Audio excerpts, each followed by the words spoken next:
No Evangelho segundo escreveu Marcos, no capítulo 2, do versículo 1 ao 12, há um relato de um milagre que Jesus vai realizar na vida de um paralítico na cidade de Cafarnaum, que era a cidade onde Jesus residia. Jesus havia retornado das cidades circunvizinhas, a qual ele foi para pregar o evangelho juntamente com os discípulos, né? E quando ele chegou em casa, as pessoas ficaram sabendo do seu retorno. E a sua fama já tinha crescido, já tinha sido espalhado pelas outras regiões. Então as pessoas se aglomeraram ali naquele lugar. Havia alguns homens que tinham carregado esse paralítico num leito e queriam chegar até Jesus e eles não conseguiam. Acabaram que, subindo no telhado da casa, destelharam a casa, desceram esse paralítico, né, no seu leito até aonde Jesus estava. E aí, no versículo 5, nós vemos algo que Jesus faz e acaba aqui se tornando algo interessante para a gente analisar. O que diz a palavra de Deus? Marcos, capítulo 2, no versículo 5. Jesus, vendo a fé deles, disse ao paralítico: Filho, perdoados estão os teus pecados. Numa visão materialista, numa visão natural, nos olhos naturais, às vezes a gente pode fazer o questionamento, mas por que Jesus falou isso para aquele paralítico? Aquele paralítico estava precisando, estava necessitando de uma cura física. Afinal de contas, ele estava ali acamado, ele estava enfermo, ele não podia andar. Mas Jesus, ele é muito didático, ele usa de metodologias e faz uso também das situações no ambiente que venham favorecer a propagação do evangelho, venha favorecer o seu ensino, venha de alguma forma evidenciar a sua autoridade como filho de Deus, como Deus encarnado que ele é. Naquela situação, haviam ali alguns mestres da lei e outras pessoas. E os mestres da lei, ao ouvirem essa situação, né, aquilo que Jesus havia falado, eles questionaram: como assim? Que blasfêmia é essa que ele comete? Só Deus pode perdoar pecados. Quem ele pensa que ele é? Ele não pode perdoar pecados. E Jesus, sabendo do que se passava no interior, né, nos corações daqueles mestres da lei, ele acabou que questionando. E veja o que Jesus fala. No versículo 5. Jesus, conhecendo algo em seu espírito, logo em seu espírito, que assim pensavam entre si, lhes disse: Por que pensas sobre essas coisas em vossos corações? Qual é mais fácil, dizer ao paralítico: estão perdoados os teus pecados, ou dizer-lhe: levanta-te, toma o teu leito e anda? Quero trazer algo aqui para ajudar a entender o que Jesus vai fazer, o que está acontecendo.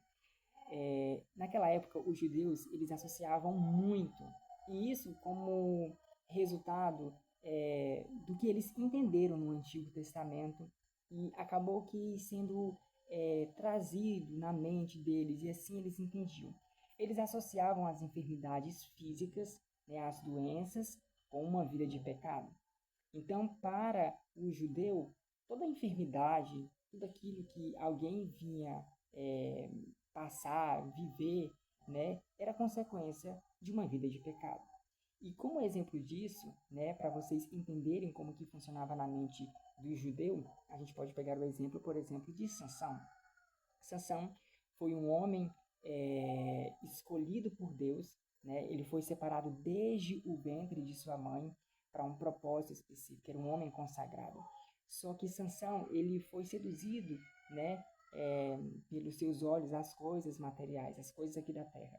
E acabou que como é feita uma relação que os olhos que trouxeram cobiça para a vida dele quanto às coisas materiais, ele acabou que perdendo esses mesmos olhos. Então, eles meio que fazem essa associação do problema, né, da enfermidade física com uma vida de pecado.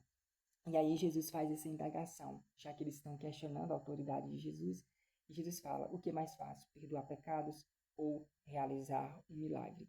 E é tanto que no versículo 11, né, Jesus realiza esse milagre na vida daquele paralítico, e ele diz: a ti te digo, levanta-te, toma o teu leito e vai para a tua casa. Agora vamos imaginar como que estava acontecendo, como isso acabou que martelando na mente, né, dos mestres da lei. Eu creio que não é que eles não acreditavam, eles realmente não queriam acreditar que Jesus era o Filho de Deus, que Jesus é o Filho de Deus, o Deus encarnado. Então veja bem, se a enfermidade estava associada com uma vida de pecado, aquele que tem autoridade para perdoar pecados, logo tem autoridade sobre a enfermidade física. Mas esse mesmo Deus que tem autoridade para libertar, para curar uma pessoa de uma enfermidade física, logo ele tem autoridade para perdoar pecados.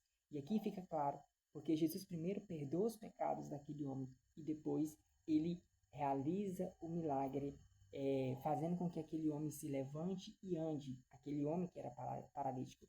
Então aqui Jesus está de alguma forma evidenciando a autoridade dele como Filho de Deus, como um homem que tem autoridade para perdoar pecados, quanto um homem que tem autoridade sobre as enfermidades. E reforçando mais uma vez, se esse homem tem autoridade para perdoar pecados, né, ele tem autoridade para curar enfermidades. Porque se a enfermidade é uma consequência do pecado, se ele perdoa os pecados, ele tem autoridade sobre as enfermidades.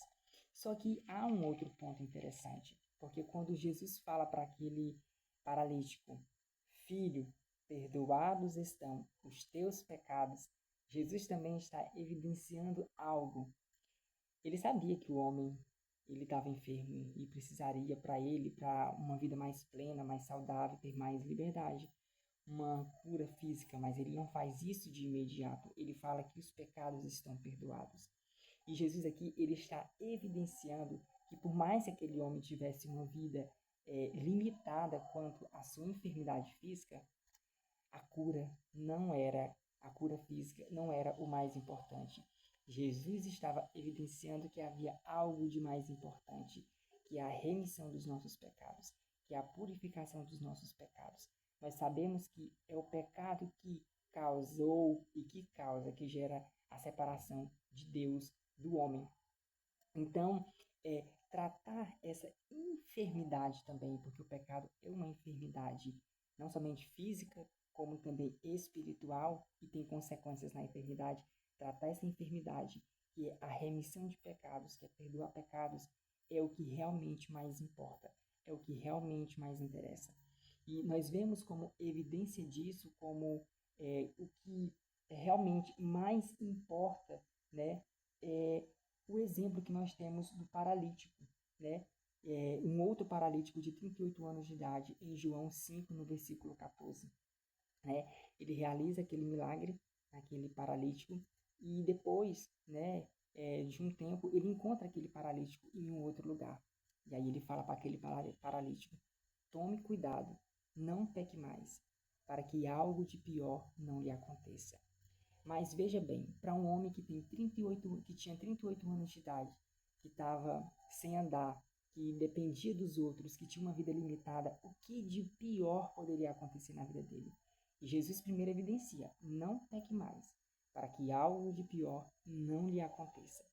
Jesus estava alertando ele para que ele não viesse tornar a viver uma vida desregrada, uma vida de pecados, porque a consequência para essa vida de pecado é justamente o juízo divino, é a condenação eterna, né? É a morte eterna. Nós sabemos que depois que o pecado entrou no mundo, há consequências realmente no mundo material com relação à ação degenerativa que o pecado realiza, né? Mas o que Deus procura, o que Jesus procura evidenciar aqui é justamente que há algo de mais importante. Então, quando Jesus fala para esse paralítico de 38 anos, cuidado, não peque mais para que algo de pior não lhe aconteça, ele está também nos ensinando que se nós continuarmos numa vida de pecado, nós colheremos a consequência, que é o juízo divino. E veja bem, ele tinha realizado um milagre naquele paralítico de 38 anos. E veja o interessante. O milagre que Jesus pode realizar em nossa vida física, quanto a enfermidades físicas, enfermidade no coração, quanto aos sentimentos, as emoções, enfermidades da mente, ele pode se tornar um fim em si mesmo, ou seja, ser simplesmente um milagre que trouxe uma vida melhor, que trouxe uma vida com mais liberdade, com mais plenitude aqui na Terra, mas sem a, a, a principal transformação que precisa acontecer nas nossas vidas. Porque muitos dos milagres que Jesus operou estava relacionado ao despertar da fé das pessoas para que viesse crer em Jesus. Então, o milagre ele pode se tornar um fim em si mesmo quando esse milagre ele simplesmente só trata a questão da enfermidade física. Ele não nos conduz a uma fé profunda em Jesus Cristo como o nosso suficiente Salvador, como o Salvador de nossas vidas, para nos libertar de uma vida de pecado. E a exemplo disso, nós temos os paralíticos, ou os leprosos. Os leprosos que eram 10, mas somente um retornou para agradecer a Jesus, reconhecer o que Jesus fez na sua vida e os pecados dele foram perdoados. Os outros, eles não retornaram. Então, aqui nós temos dois ensinos, né? Primeiro, que Jesus estava se utilizando daquele entendimento que se havia naquela época quanto à associação da enfermidade física e uma vida de pecado, quanto evidenciando que o que há de mais importante que ele tem a realizar em nossas vidas não é as bênçãos, né, na vida material, não é os milagres que podem acontecer. Porque quantos relatos talvez você já não ouviu de pessoas que foram curadas de enfermidades, pessoas que tiveram sua vida financeira transformada, pessoas que estavam enfrentando tribulações com relação a enfermidades na alma, né, na mente, no coração, aos sentimentos e às emoções, mas essas pessoas acabaram que se distanciando, acabaram que voltando para uma vida de pecado. E nós sabemos que Jesus é o único e o suficiente Salvador de nossas vidas. É Ele que, através do seu sacrifício na cruz do Calvário, é capaz de nos redimir, de nos justificar, de nos purificar, de nos libertar de todos os pecados.